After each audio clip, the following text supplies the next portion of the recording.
Good afternoon. I'm Gil Ziffer, and I have the honor of serving as your president, which is an exciting time every meeting, but this particular one is particularly exciting for me. I'm a Gator, and to be up here surrounded by... I really didn't expect an applause over that, but I'm sorry. You didn't get one. I didn't hear it. Okay. I can go ahead and scratch that nice comment off, so I can come up and introduce our guest speaker. Thank you.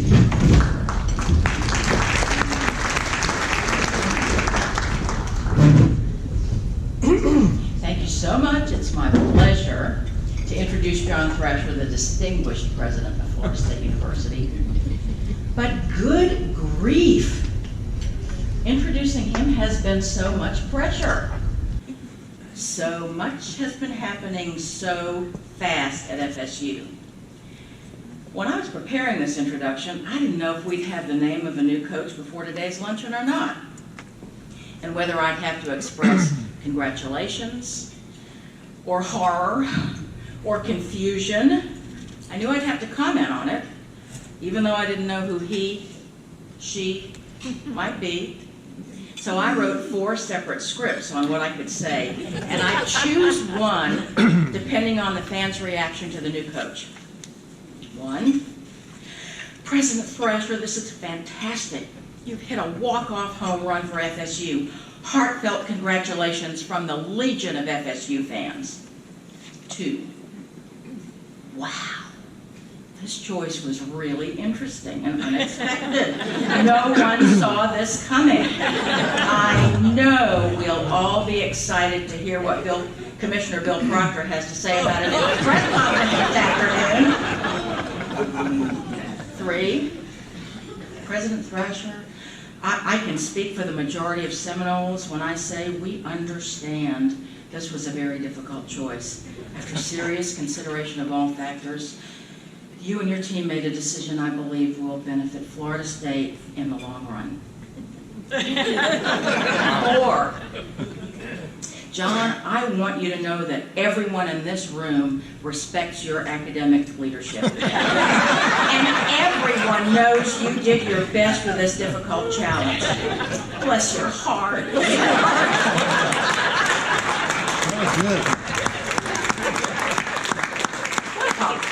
We didn't have a football coach's announcement, but here is what he whispered in my ear before the meeting.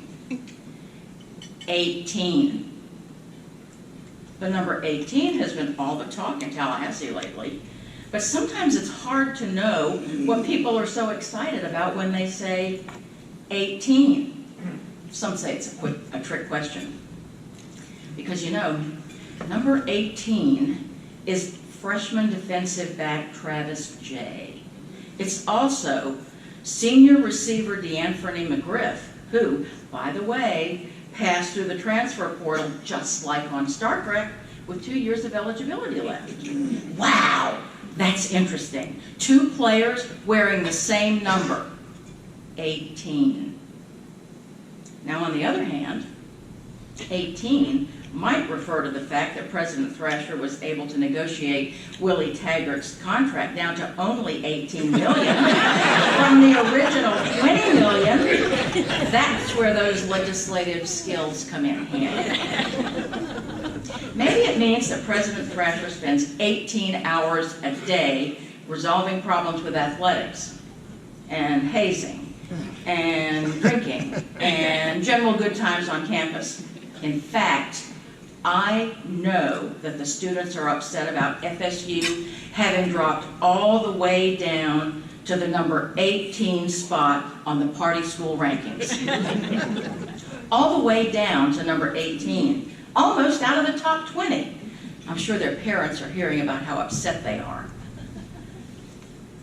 But still, it's possible, amid all the smoke and noise, that President Thrasher and his team were somehow able to find the time to raise Florida State's ranking to the elite top 20 of public universities. Probably not, otherwise we'd have heard about it on ESPN or the ACC network. And yet, according to U.S. News and World Report, FSU shares the number 18 spot with 3 other public universities. Penn State, Pittsburgh, Purdue. It's like the computer got stuck on the P's and couldn't move on. Anyway, all things considered, I suppose we should be grateful that we're tied with those three schools. After all three of those schools went to bowl games last year. But here's what ESPN, the ACC Network, and War Chant didn't tell you. Really, FSU did soar 8 spots to number 18 among public universities, meeting and well exceeding the goal of joining the top 25. It's an incredible accomplishment for the university, so now I'm going to let him tell us about it. President John Thrasher. Wow. I think it's a joy to be here. Thank you, Lee. I appreciate it. Gil, thank you very much. Appreciate it always. You know, I was thinking about all this, thought y'all were a political organization, not a football organization, but that's all right. Boosters are good folks. We love the Boosters. It's something about Tiger Bay, though. But it seems like every time I come here, we're hiring a new football coach. Last time I spoke to you was January, I don't know if you remember or not, probably don't, January of 2018. We were ushering in then a new era at Florida State University football. And we did. It just only lasted 23 months, that era. So now we're in a search mode again. And Gil, I love your folks up there. Interesting group, no doubt about it. We'll see as things develop. We certainly are in a search mode, though. I'll tell you that. I feel like sometimes everybody's tracking every move I make. I've been flying around the country, different places. I've been seeing people I haven't met before. People have had me seeing people that I don't even know I've met before, and going to places I haven't even been to yet either. So there is such a thing. I'll just say in case you politicians don't know it, there is such a thing as fake news. There really is. There really is. I think if they had NORAD, they'd really have me pinned down. But it could be worse. Could be worse. At least I'm not out trying to hire a police chief.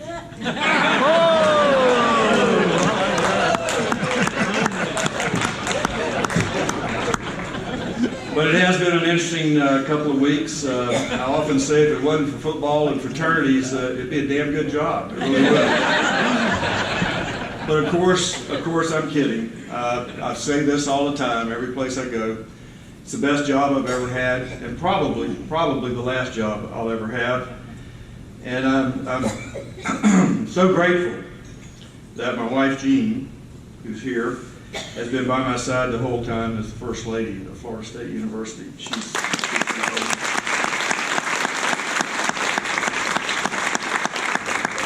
Lee Henkel talked about our team, and she knows about teams because she was obviously the Vice President of Florida State University and did so well. But we got a great team. Sally McCrory, our provost, is here today. She's really the academic side of everything we've done, and her great team has helped us get to where we are today. Tom Jennings, another vice president for advancement, a fancy word for raising money, helped lead the charge for Florida State to raise over $1 billion in our campaign recently. Kathleen Daly, who is our Associate Vice President for University Relations and helps me so much in the legislature. Thank you for being here, Kathleen. Janet Kistner is also here. She is the Vice President for Faculty Development. Don Farr is our great head of director of our School of Hospitality. That so many of our students go out and find great jobs. Appreciate him being here also. Billy Francis. I saw Billy somewhere. I know Billy. There's Billy, who runs our veterans program. We have Florida State's the most veteran-friendly university in America. I'll just tell you that. Thank you, Colonel Francis, for all you do for that. And my chief of staff in the back. She don't want to be. I don't want anybody to tell her she's back there, but she's back there, Liz Hurst, and I appreciate all she does, and appreciate everybody being here. The legislative delegation for this community is led by, and it was referred to, an individual I referred to as an icon almost in politics. He and I got to serve in the Florida Senate together.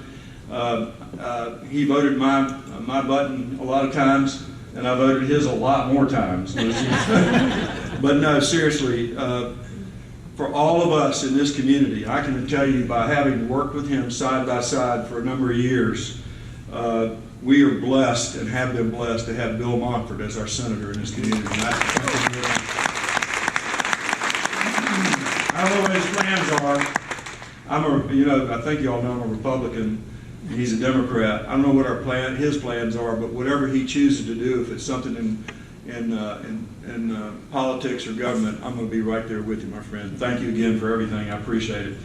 The rest of our delegation, Loran, I don't know if she's here, Ramon, and certainly Jason, our new representative, all are doing a great job for us. I didn't see Mayor Daley here. I thought he was maybe out of town or somewhat, but I was going to say something about him. I know if he was coming here, he would probably be riding his scooter. But would have a hard time getting here because I geofenced this area off, around campus. But please give the mayor my best regards. Seriously, November 10th marked my 5th anniversary at Florida State as president, and it's been an honor, obviously, to serve my alma mater. I have 2 degrees from Florida State, business and law, and would not be here today if it wasn't for those opportunities that my alma mater has given me. Proud of everything the university's accomplished. You referred to the 18th ranking, a successful $1 billion fundraising campaign, the largest gift during that campaign in the history of any public university, $100 million, which the Morans gave us for our College of Entrepreneurship. Our great research funding, which we refer to, and certainly most importantly, I think, are one of the most important things, the best 4-year graduation rate of any public university in the state of Florida, and one of the top 10 in America. That's important stuff, and I appreciate all those folks. So I'm now starting my 6th year, and I just wanted to look back a minute with you, if I could, to where we've been and how we got to this part in the university's history. When I started the job in November of 2014, we had 2 big, hairy, audacious goals. You may have heard those words before, Lucy. They were from a former governor, right, and that I worked with. But 2 things. We wanted to be recognized as a top 25 university, and we wanted to raise $1 billion. And I got to admit, both of those were kind of daunting. At the time, FSU was ranked 43rd. Let me tell you something about 18, by the way, Lee. 18 happens to be my birthday number. I'm born on the 18th. When I got here, we were 43 in a public university's ranking, and I was born in 1943. So I don't know, there's something going on there, right? Yeah. You can add it up. In about 2 weeks, I'll be 76. Right. So that's exactly right. But it's been an amazing experience, and those were important goals, I think, for our university. U.S. News and World Report rankings can never really fully capture, frankly, the scope of what we do at Florida State, but they do provide a snapshot in regard to the excellence of our university. And certainly private gifts, as Tom Jennings would tell you, help us with our goal to ensure student success and certainly other things that are so important to the campus. I wanted to expand our research enterprise, strengthen our entrepreneurship and innovation efforts, and certainly deepen our commitment to diversity and inclusion. As a university, we knew where we wanted to go, and we needed a roadmap to get there. And I think our Board of Trustees, who I look to very, very often for guidance, believe it or not, Lucy, I do. They, along with our great staff, developed this roadmap, a strategic plan, as some people call it. But it reflected what I believe are the values of Florida State University, and that would guide us forward. By 2017, we had the map in hand, and we were laser focused on what we needed to do for this university, helping our students succeed and preparing them for 21st century careers. You know, we put a committee together to serve as our compass, and we established a set of metrics, and I had a set myself. You know, basically doing what you say you're going to do, being willing to measure those types of goals, certainly being willing to recognize success and recognize failures, certainly being able to communicate with stakeholders, recognizing that big ideas do take time sometimes, and one other, success is never final. And that's what we guide ourselves by.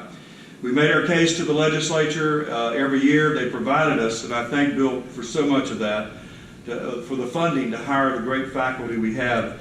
It allowed us to improve our student-faculty ratio and reduce class sizes.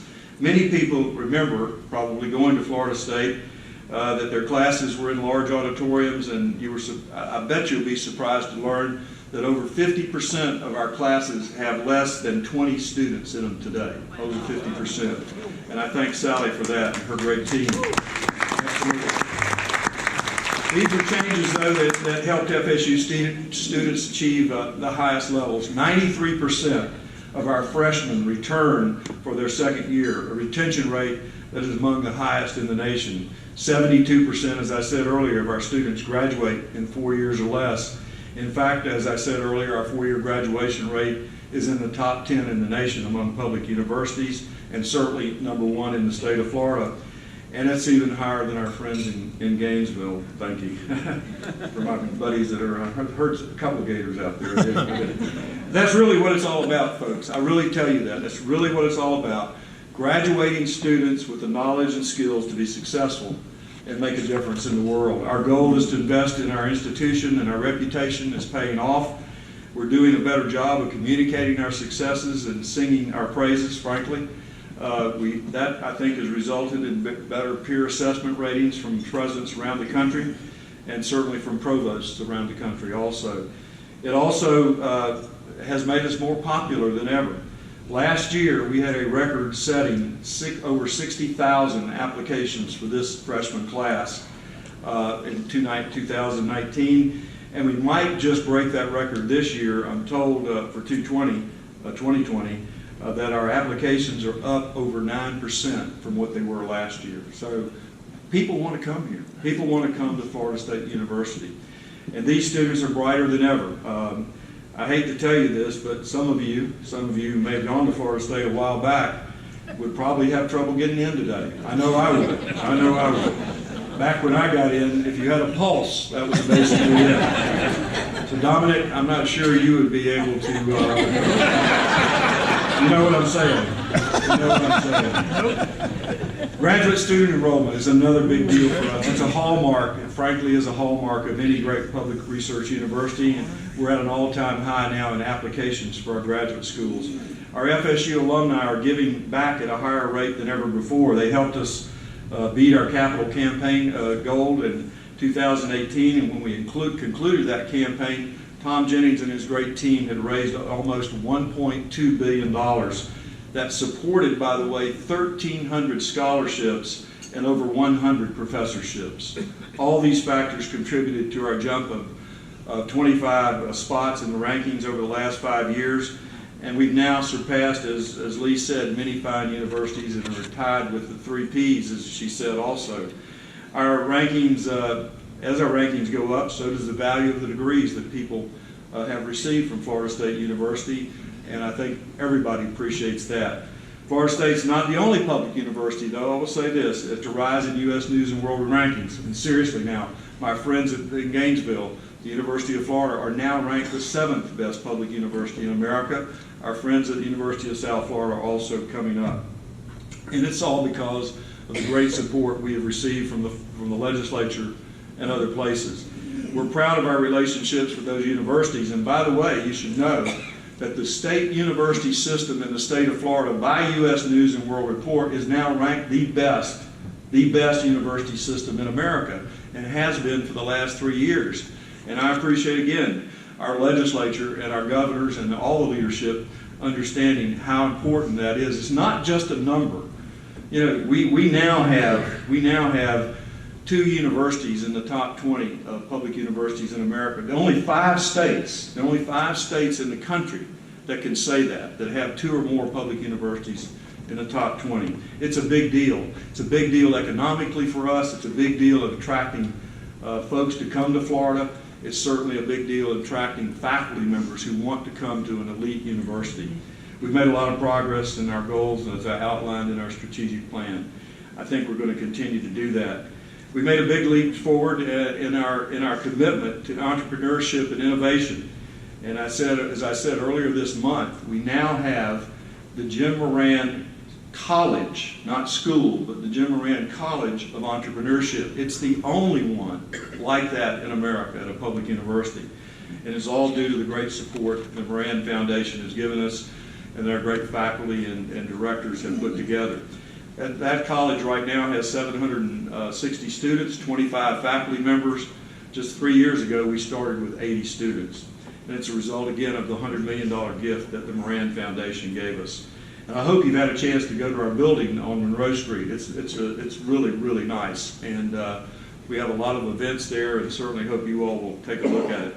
The other thing in our strategic plan that we've done is our faculty. Our faculty broke the university record this year when they received over $234 million in funding from federal, state, and private sources to support research such as the health sciences, high energy, and certainly marine biology. And finally, I would say that our strategic plan recognizes the value that FSU places on diversity and inclusion. Proud to say that we've been named the National Diversity Champion and have received the Top Diversity in Higher Education Award now for 6 straight years. I'm very proud of that. I tell you this because I think when you understand what a university population is, kids who come from all different backgrounds, all different ethnicities, all different religions, cultures, those types of things, that's what the world is about today. And we darn sure better be teaching them how to get along with each other and how to go out and work in an environment where you're going to have those kind of folks around you. And I think Florida State's doing that. We've had an incredible year of success, and I think I'm looking forward to the next year. But let me tell you a couple things that I think are challenges for us, and that's been expected, I think, in a community as large as FSU. I often say that being president's like being mayor, really, of a small town. The difference is our constituents' average age is 19 years old, and that creates a whole different set of circumstances. When I spoke to you in January of 2018, I had suspended all of the Greek life activities in the wake of a hazing death of a fraternity pledge. The suspension gave us time to develop new policies and procedures and support what I believe is a healthier and safer environment for our university. You also might be wondering why you're still reading about fraternities and sororities in the news. In fact, there was an article in the paper this morning. Well, I would argue that a major culture shift is underway and that our efforts are working. Students and parents are more educated about what constitutes hazing and more likely to report incidents. So we have lost a few more in the last year. National organizations, though, are taking action, and police and prosecutors now have stronger laws to enforce. And I can assure you this, though, as long as I'm president, FSU will be unyielding in our efforts to punish those who cannot abide by the rules and do not put the health and safety of their members and pledges first. I believe that those that are staying and remaining understand that, and we're going to have a more robust, I think, culture in that system. There are many wonderful fraternities and sororities on our campus, and they truly are. They provide leadership to our campus. And if they're about service and philanthropy and fellowship, they'll survive. It's that simple. Let me tell you my last concern, and I remember having a question about this when I was either here or another place, I'm not sure. And it was about what keeps me up at night. Besides being old and having to go to the restroom occasionally. But let me be serious. I'll tell you what keeps me up at night. And it's about the crime in Tallahassee. I'm not pointing my finger at anybody. I'm just simply telling you the facts. Recently we had some robberies right on our campus. And other incidents that frankly captured the attention of our students and their parents. And I can understand why. Our police responded by increasing our officers and patrols around the residence halls and other areas, and we were able to apprehend a couple of those folks who had committed those robberies. And I appreciate all of what our local law enforcement folks do. I really do. I appreciate our local Tallahassee police, our county police, certainly, and certainly our FSU police. But it's not, you know, what keeps me up at night is not worrying about a football coach, not worrying about the rankings. It's a concern about crime and the impact it could have on this university for years to come. And I hope as a community, we can all work together to address this issue. I don't have all the answers, but I'm certainly willing to participate and do whatever we can do. We all, though, every one of us, need to be aware of it, and we need to be concerned about it, in my opinion. I think everybody in this community deserves to feel safe, and I think certainly the parents who send their children to Florida State University want the peace of mind when they send their kids here, so that they know they're here for the right purposes of studying and doing the things that they're supposed to be doing at college. That's why we're a city of greatness, and that frankly, with three great higher education institutions. But we got to make sure we deal with this problem, in my opinion. So those are just a few of the challenges. I'm not going to go into a lot more. You know, people have asked me about why are we chasing rankings? Clearly, we're going to try to get into the top 15. I'd like to see us get into the top 10. That's a longer range goal, obviously, but it's going to take significant support from the Florida legislature to do that. And frankly, it's because, and Bill knows this, he knows, I'm just cheesing, that he knows it's because of competition. Other places are doing this. We're very, very blessed, by the way, to be able to say we're a top 20 university, but those three universities that Lee mentioned that we're tied with all have much higher support from their state and other places than we do. And for what we've accomplished in that area is just frankly amazing. But anyway, we're going to continue to work on that. We certainly don't want to slide. I know the governor doesn't, and I know that he will continue to help us and work toward those goals. So I think the fact that we moved up faster for this legislative session to tell our members that than any other university in the top 50 of public universities in America is a great thing. I've been meeting with a lot of legislators, and I know they understand that. We're asking the legislature for funding, again, to continue to hire nationally recognized faculty, to improve our student-faculty relationship, and certainly enrich Florida's talent pipeline. One of our top priorities, obviously, is securing funding for the College of Business building. Buildings aren't everything, I understand that, but we really need one. That building is now serving twice as many students as it was built for, and we need to do that. We have another building called the Interdisciplinary Research Building out in Innovation Park that will really make a difference in the sciences and in research, and we're looking forward to helping both of those. You know, both of those buildings are going to be funded 50% by us through philanthropy and other ways, and 50% by the legislature. So we're trying to do our part in that also. Speaking of construction, I'm about ready to finish. You know, one of my goals always is to not let the sun set unless there's a crane on campus. We're nearing completion of the Earth, Ocean, Atmospheric Science Building, which is going to be about a $70 million building on the corner of Tennessee and Woodward. That'll house all the ologies, geology, meteorology, and just about everything else. Sally can help me with that. I don't know them all. And then the construction's underway for many of you who were at FSU. You, of course, remember our student union. It's down, and we're building a new student union to the tune of about $130 million. It's going to be the best student union in America when it's completed at the end of 2020. So it takes closing, I promise you, it takes all of us working together in this community for us to all prosper and grow. I know you understand how important a system of higher education is to the strength of this city and certainly to the vitality of this state. And I just want to thank you for everything that you do to support Florida State University, everything that many of you have done to support me personally. I appreciate that. Gene and I both do. And we are looking forward to the next year with great enthusiasm and with great success. So God bless you. Happy Thanksgiving, and go Noles.